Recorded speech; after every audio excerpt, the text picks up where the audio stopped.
Natalie. I am one of the educators here at Breck's Baton Rouge Zoo, and today I am going to talk about animal senses. Now, when I say senses, I mean those 5 senses we think about: smell, touch, hearing, taste, and sight. Just like us, animals actually have some that they use better than others. So some animals, take a rhino for example, they have very poor eyesight, so they rely on their hearing for most things. Dogs, they can smell very well. Well, you're going to meet 4 animals today that have different types of senses that they kind of have a better use of and use better than some other animals. Now, the first animal I'm about to get out, I'm going to talk about his sense of smell. However, he doesn't use his nose only to smell with. He actually uses a different part of his body. He uses his tongue. So give me 1 second and let me get him out.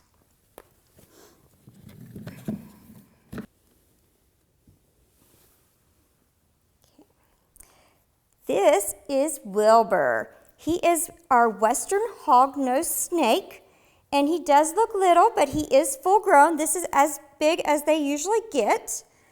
And so Wilbur here, you can see he is already flicking his tongue. Now, he's doing that mainly because he is in a new room, so he's like, ooh, those smells are very interesting, and he's kind of smelling this room, trying to get what it smells like since he's not normally in here. Now, when he flicks his tongue, they actually do that because they're picking up different scent molecules and particles in the air, and they're bringing it back into their mouth into an organ called the Jacobson's organ. And he does that when they're going for their prey too. So if he was actually hungry, which he's not doing it because he wants to eat right now, he's just being curious, he actually could figure out where the food is based on which side of the fork the smell is coming to. So if he was smelling a mouse using the right side of his tongue, he would know to go right and chase the food that way.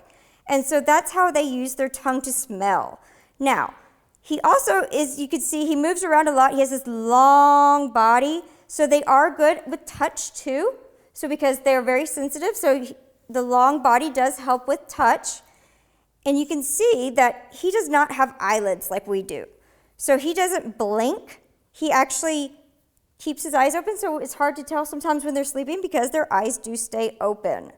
Now, his favorite foods to go after in the wild are actually frogs and toads and animals like that. And if you see his little turned up nose, which is kind of turned up at the end, he uses that to dig under the sand and the dirt and go after the toads that are under there. And so in here, his main food that we feed him are mice, and sometimes he doesn't really like anything else besides the mice, so he usually just eats the mice, but he loves the dirt, and so we give him a whole bunch of dirt and other things, and he digs under and hides. And so he is about 12 years old. These guys could live up to about 15 to 20 years, so we can have him for a while. And because he is so small, what he likes to do is he likes to try to bluff predators, and so he'll try to act tougher than he is. And he does that by, what he does is he basically takes deep breaths and he brings that air in and puffs up his body to look bigger than he is. He'll flatten his head out, make it look kind of like a venomous snake, and then he'll hiss really loud. And he'll do even mock strikes where he'll strike at a predator, but he doesn't do it with his mouth open. So if that doesn't work, and if he's not able to bluff his way out of a situation, he then decides to play dead. He will literally flip over on his back, showing his belly up, and act like he is dying. And he does a very good dramatic death scene. He sticks his tongue out of his mouth and wiggles around and just kind of acts like he's dying and then he's dead, because animals don't usually want an already dead animal to eat. So that's how these guys tend to survive and protect themselves in the wild. And so I'm going to show you up close one more view of Wilbur, and then we're going to move on to our next animal. And remember, this is the one who I'm talking about his sense of smell. And you can see he's still flicking that tongue to help smell. Our next animal is quite different from a snake. He's actually a prey animal, and he uses his sight and his hearing a lot. So I'm going to get him out real quick. Give me 1 second. Okay. This here is Vincent. He is our long-tailed chinchilla, And like I said earlier, you can tell by his big ears already that he can hear very well. He also can see very well, which you can tell by his eyes. Now, Vincent here, he is a long-tailed chinchilla, and you can tell that by the length of his long tail. There were 3 species of chinchillas. One was called a king chinchilla, that is now extinct, and then there was a short-tailed chinchilla. They only are found in 1 colony of chinchillas left in the wild. These guys, the long-tailed chinchilla, they are considered critically endangered in the wild. There's probably fewer than 10,000 left in the wild. Now, Vincent here, we got from another owner who released him to us. So that is how we came upon Vincent. And you might see this little hole, like shape in his ear. Everyone always asks about that. That was before us, so we technically don't really know what happened. But with chinchillas, females are usually more aggressive, and so we think that another chinchilla probably got a little nibble of his ear because it's the perfect size of their mouth. So that's what we think happened to him. Now, these guys, you notice he has a very thick fur coat, so it helps keep him warm. Because we live in Louisiana, we don't get to do shows outside much with these guys because they can overheat in the hot weather. They live in the Andes Mountains, which are really cold, and so this fur helps them. Now, because their fur is so thick, it actually has 60 hairs per follicle. So that's like if you look at your arm and you notice the hair on your arm, there's not 60 hairs per follicle. These guys have a very thick coat. And because of that, they actually don't lick themselves when they're cleaning. They bathe in dust. In volcanic ashes where they live, that's what they use.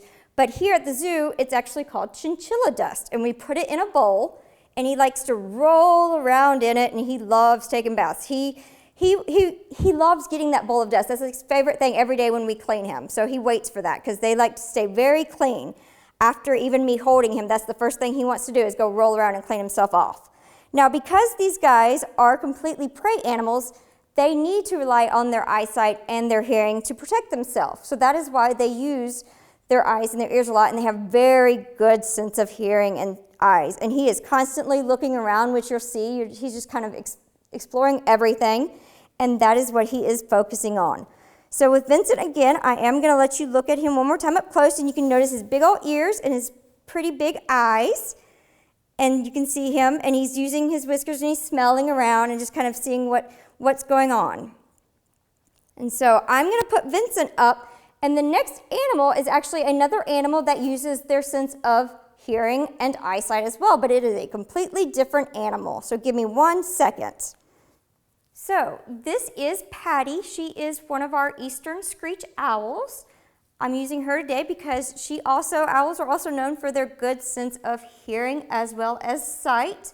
Now, having said that, you might notice Patty is missing something. Patty we got her from a wildlife rehabilitation center. She had been hit by a car and injured, which is why she is missing one eye, and in her other eye, she's completely blind. So she does not rely on her sense of sight.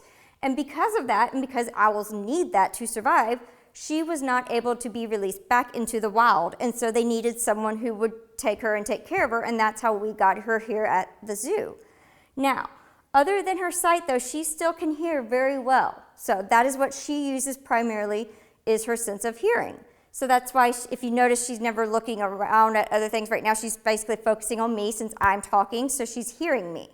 And she's looking this way because she knows this is where the sound is coming from right now. So you might notice her color. Patty is this really pretty red color. Now, screech owls come in 3 phases is what we call their coloring. This is the red phase. There's also a gray and a brown phase. We have another screech owl here named Marcy. She is actually what we call the brown phase.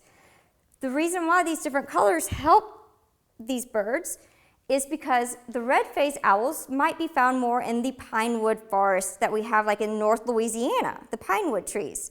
Because if you notice her feathers, they actually look just like the bark of a tree, and so it helps them to camouflage.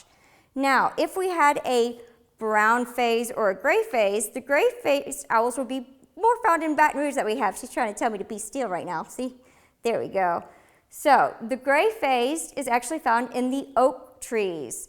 And then we also have the brown-faced. Let me try to put her on her perch so she can actually be more still than my hand. And I have to make sure she finds it since she can't see it. There she goes. Okay, let me get back over here.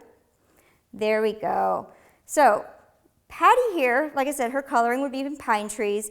The brown-faced would be more in hardwood forest. And the neat thing about these colors is they can actually be found in the same clutch of eggs from a parent. So they could have the gray face, the brown face, and the red face, each clutch of eggs. And the cool thing about these birds is they are known or thought to mate for life. So once they found their mate, they do mate for life. This is as big as they get. So these guys in the wild usually like to eat mice, sometimes little lizards, things like that in the wild. Right in the zoo, we feed her mice. That's her favorite thing. We have tried fish. She's not that much of a fan of the fish, but she does like the mice. And so she is full grown. She's not going to get any bigger than this. And these little tufts are right here. Those are not actually her ears. Those are actually feathers. Her ears are more directly behind her eyes. And so this is Miss Patty. And like I said, she would use her sense of sight, but she's completely blind. So she's mainly for hearing, and she can hear great.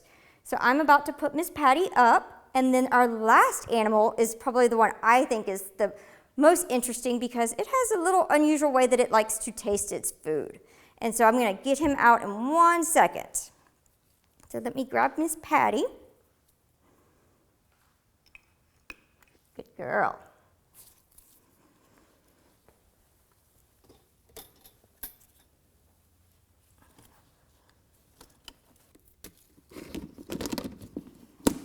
Okay. So this next animal is actually what is called a Madagascar hissing cockroach.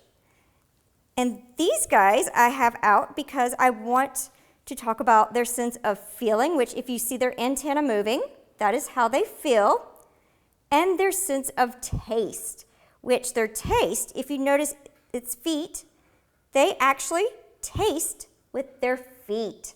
So these guys are found in the forest of Madagascar only. And they walk along the forest floor and they actually will eat the leaves, the dead fruit and all that on the ground. And that is how they walk around and they actually taste with their feet as they're walking over the different things. That is how they find their food and they actually taste their food. Now we'll see if she wants anything to eat, but she probably doesn't. She'll probably just start walking around. But we can put her, yeah, she just wants to stay in my hands. So this is actually a female, so you keep hearing me say she.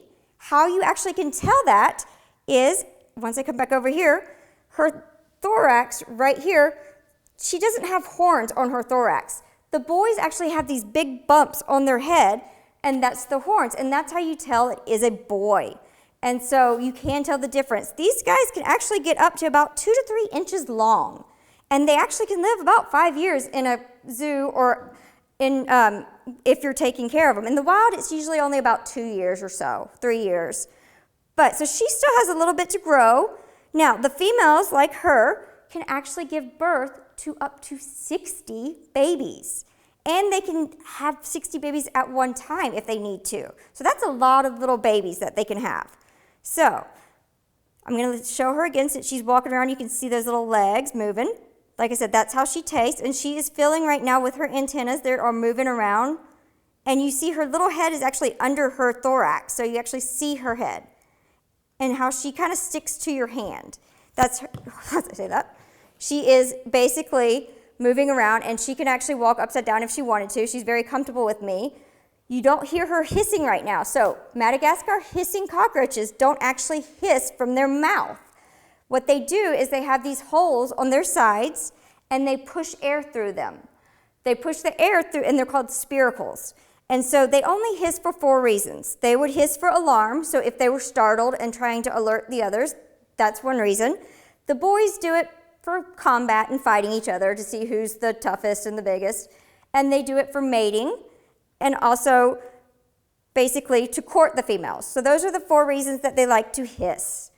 So this is our Madagascar hissing cockroach. Like I said, this is the girl, and she uses her sense of touch and taste. So thank you guys so much.